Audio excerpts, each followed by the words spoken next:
Just kind of this way and this way. In fact, on our saw, I throw it at a 25-degree angle.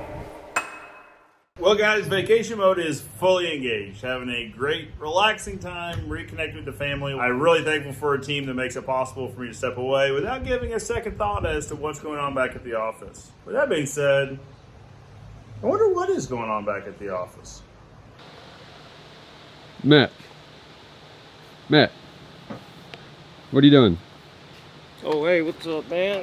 Nothing. Isn't it like the middle of the workday? I was just measuring something.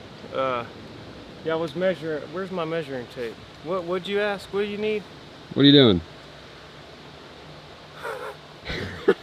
We're going to be welding a cantilever gate today in the shop, and just wanted to bring you along to show you how we fabricate it, cut and weld. We're going to be putting it all together. Stay tuned. Today's cantilever gate is 32 feet long.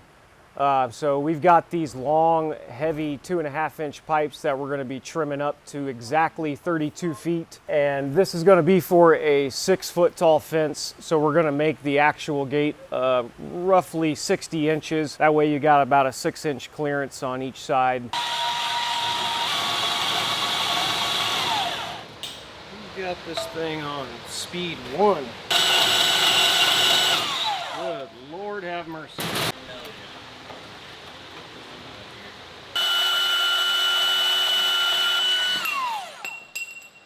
So what are you measuring for now? Just marking out the places where all the other uprights will go. Okay. Basically a gate like that. If it's 32 foot long, you convert that into inches, that's 384 inches. So what you do to find the right spacing is you count how many uprights are in the gate. So you got 1, 2, 3, 4, 5, 6, 7, and you would divide 384 by 6, or whatever, however many uprights minus 1. 384 divided by 6 will put us at 5 foot 4 inches for the spacing. So basically every 64 inches I'll make a mark for the upright.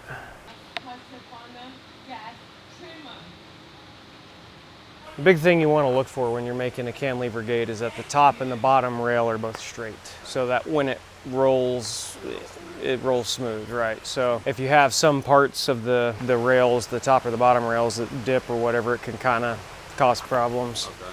So I'm just gonna start welding in this corner. I've got it lined up on the table here so that I know that my angles are good. It'll be a good tight right angle, and then I can base all the other measurements off of this 90 degree here.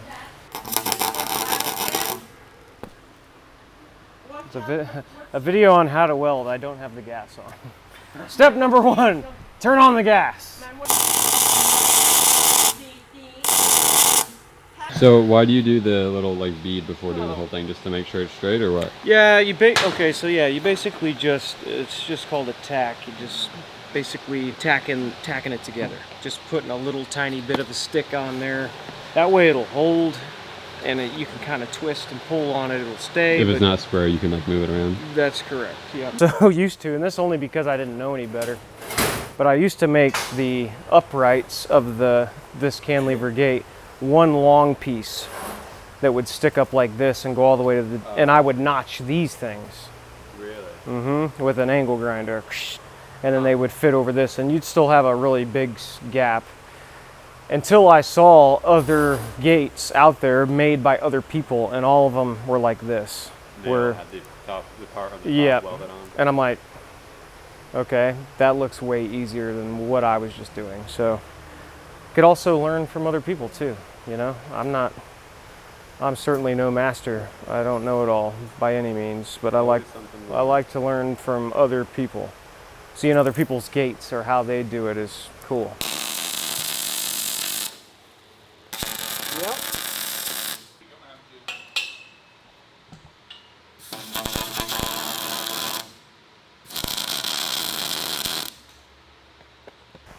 Okay. So 389.5 from one corner to the opposite. Okay. Dadgum. Isn't that what it was? 389.5? Yeah, I think so. Okay. You can check the footage. Yeah. If it's not, this segment's not going to be in it anyway. So. Yeah, so dang, man. What are these things? Nobody knows. We have tried to get a hold of ancient text, old philosophers, to figure out why these are on the gates. What are they? Why? Just why? They go right here at the end of the gate. The ancient Mayans believed that that's just what they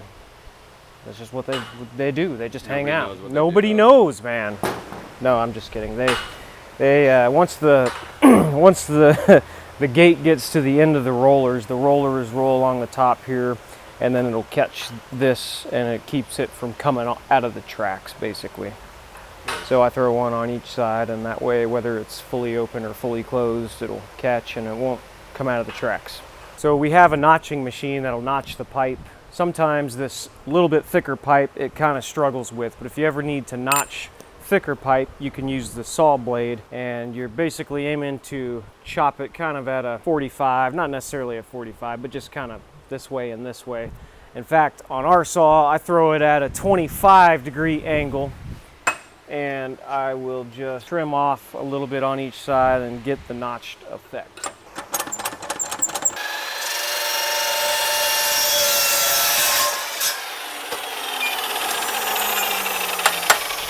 And then you have a notch piece that will fit on there a little better. Certainly not perfect, but it'll work in a pinch. The secret word is cornerstone. Whenever you're going to weld a round pipe like this, or really butting up any pipe, it's good if you start with a tack on one side to put another tack either on the opposite side. You can do 3 tacks or 4, or at least a couple on each side.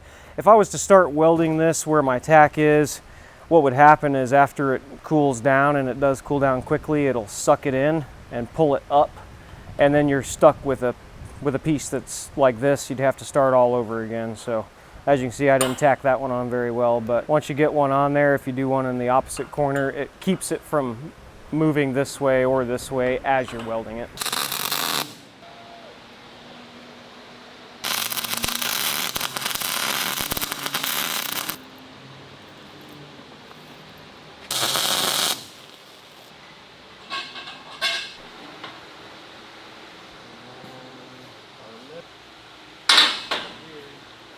We're also going to be welding on these nuts onto each square of the cantilever gate. We're going to be able to wire tie the uprights here once the chain goes on, but if you just wire tie them here, sometimes when it opens, the chain likes to flop a little bit. It doesn't really matter how tight you get the chain, it can still have a little play to it. So we weld these nuts just in the middle of the square to help hold the chain down.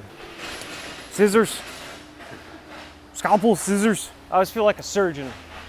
This is as close to a surgeon as I'll ever be. I pretty much just eyeball them.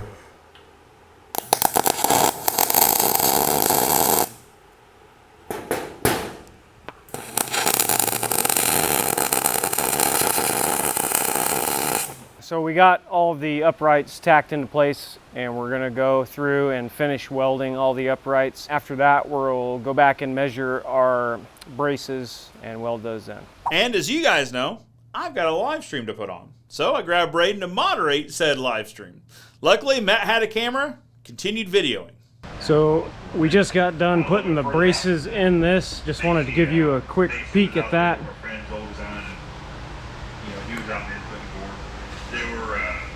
We're going to be flipping it over and welding the other side while we're watching the boss on the flat screen.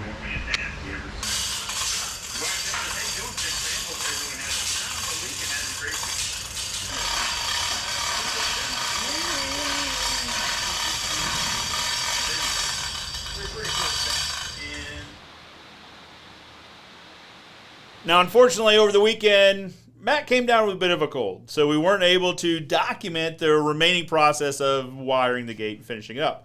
If you'd like to see that process, let me know in the comments below. And just like that, another week in the books. I survived vacation. Also, let me know where you enjoy vacationing. What's your favorite vacation spot? Let me know in the comments below. I'm willing to explore a little bit.